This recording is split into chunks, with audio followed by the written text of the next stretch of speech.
really want to officially and legally change my last name to Von Awesome. So several of you might know about me. I'm what some people might call a firearms enthusiast. Other people might call me a gun nut. I consider myself just a recreational shooter. Have been for as long as I can remember. Some of my earliest memories are shooting expired bottles of horse medicine off a fence post in Alabama with a rifle that's probably about this big, and my dad leaning down to hold up the front of it because I was too small to hold it up. What could possibly go wrong?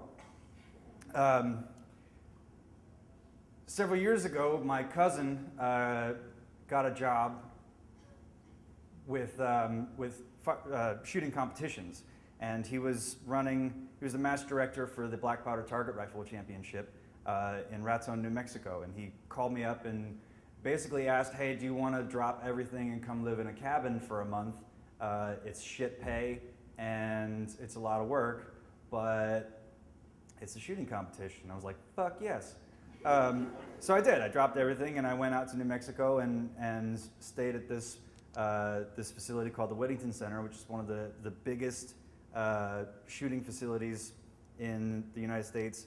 And the first 3 weeks, we basically just built targets, and it was a royal pain in the ass in this small, wood shack with a big table in the middle, and you're pasting these targets on, and you're spending so much time getting, because they're made in 3 pieces because they're very big paper targets, and you put the paste down and you put it on just like wallpaper, and you're making sure the edges are lined up. And after the first 2 weeks, you realize that you're putting all this effort into something that's just going to get shot to shit and thrown away, and it's a little bit of a fruitless endeavor. But the week of the competition, the day of registration, people start showing up, and there are these just cartoon quality characters who, some of whom look like they just stepped off the set of a Western, and I had to, ask people that knew them, like, do they get dressed up for the competition? And they're like, nope, that's just how they dress. And but two individuals stand out. I will never forget them. One of whom, I just said I'll never forget them, but I did forget his name. This guy was 86 at the time, and now that I'm thinking about it, I'm thinking he might be dead. But big portly fellow, and he comes in to get his rifle chronographed, and he pulls out an 1861 Spencer carbine, not a reproduction, an actual 1861 Spencer carbine.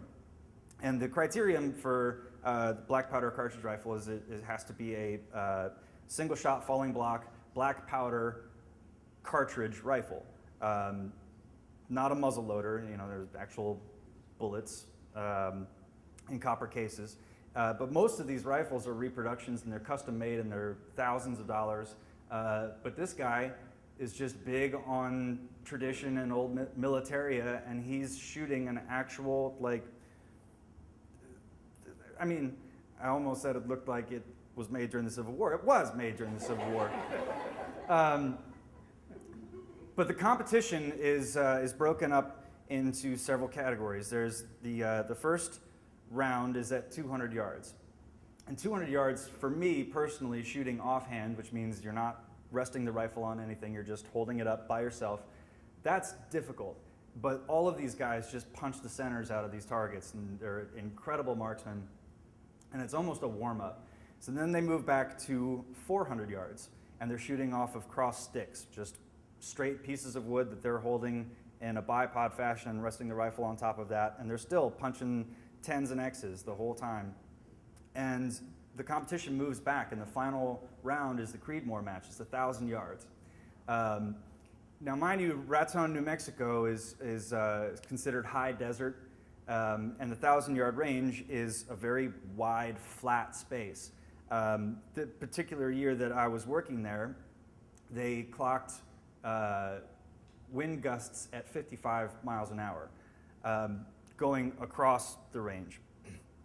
And so here's this 86-year-old laying on the firing line, lobbing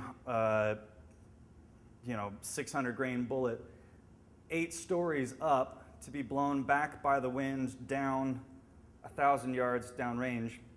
And also my job is working on the target end. So I'm in this concrete pit lifting targets on a track and sort of ducking as the bullets are coming down almost at a 45-degree angle.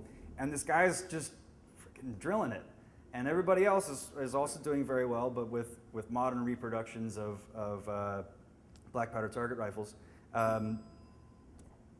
And the other gentleman that stands out that I will never forget, and I won't ever forget his name because his name was actually Michael Jackson. Michael Jackson was one of the folks that looked like he stepped off of a set of a Western. He brought his rifle, he brought his array of cowboy hats, and he brought a still. Fucking old school.